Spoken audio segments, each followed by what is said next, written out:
God promised David that even though your sons may go against my law, I will chasten them with the rods of men, but I will not forsake them. King Solomon's father earned an everlasting blessing that saved him.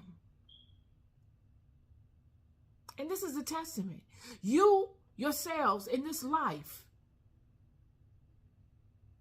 can either bless your house with everlasting favor and blessings, or you can curse your house, friend. Look at how we have seen this happen time and time again in the Bible. With Jeroboam, top of the list. This man ended his entire bloodline. It ended with him. No more manifestation into the physical life. No transitioning beyond this, because you are unalived at the point of your transgression. You are no longer able to redeem yourself. You are no longer able to be born into this life again to redeem yourself the next lifetime. You are stuck in the condemnation of your iniquity because your bloodline has been cut off with you, meaning that your ancestors and all of those souls that have come before you can no longer find their way back into the world of light. They are bound in the land of darkness, and they will go without bodies for eternity, because that's what that means. Don't you know? This is what we're going to get into today. Don't you know that the demonic realm is filled with entities that cannot manifest in a vessel again? Don't you know that? When we look at King Solomon and him coming forward in the book, in the apocryphal text, speaking to his justification for petitioning God to allow him access to the demonic realm, he uses the fact that the people are being attacked by these demons. The story goes that King Solomon comes across this young boy during the building of the temple, I believe of Jerusalem. And King Solomon is being feared by the people, because I'm here to tell you, y'all, God doesn't play when it comes to leading these people. God will give you whatever you need as long as you are doing right by his people, especially if you come to God and you say, I'm doing this for the people in honor of you. God will lay it at your feet. And that's what King Solomon uses.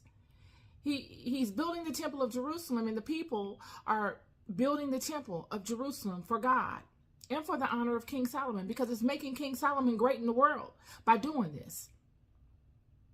Yet he's paying them fairly, but the boy is losing weight, and King Solomon is paying attention, and he's asking this boy, why are you losing weight? I'm paying you good every day.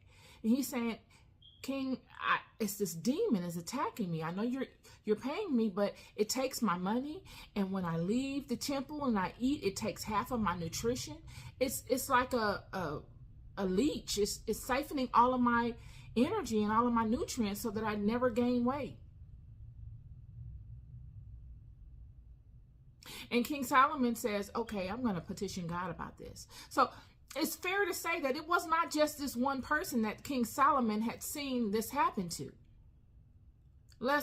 It wouldn't have been a big enough deal for King Solomon to go and bring it before God as a leader of these children.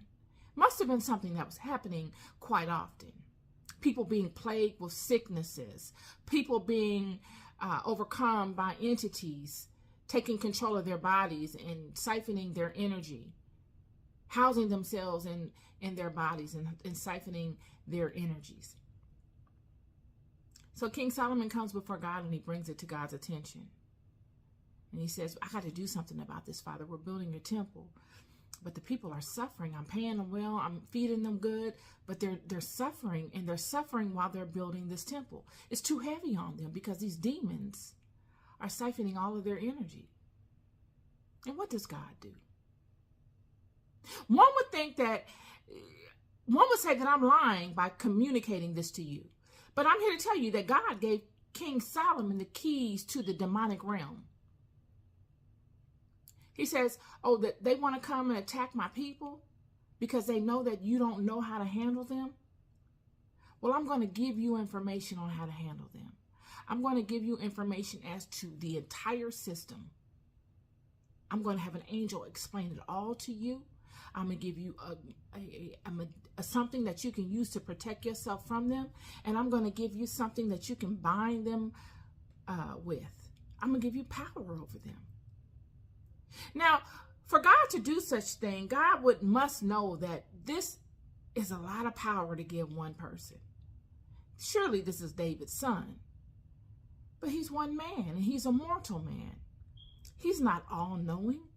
And even if he leans in on the alignment and the proper way of walking with God, these demons are very, very tricky.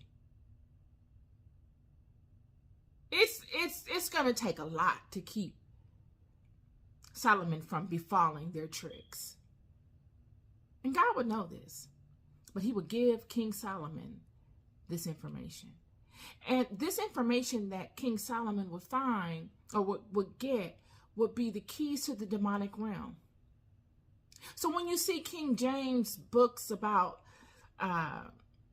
the demonic realm, or when you see different books on having to do with the Goetia and grimoires and working with pentacles and pentagrams and all types of gematria, these are all things that God, through the angels, gave to King Solomon.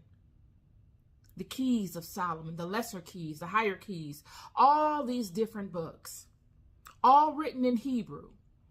That's why when you see these pentacles or these pentagrams and these sigils or whatever you want to call them, and they're written with holy names inscribed upon them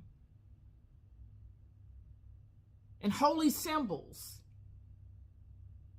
you're looking at the Hebraic language. Why is it in Hebrew? Well, because God gave it to Israel.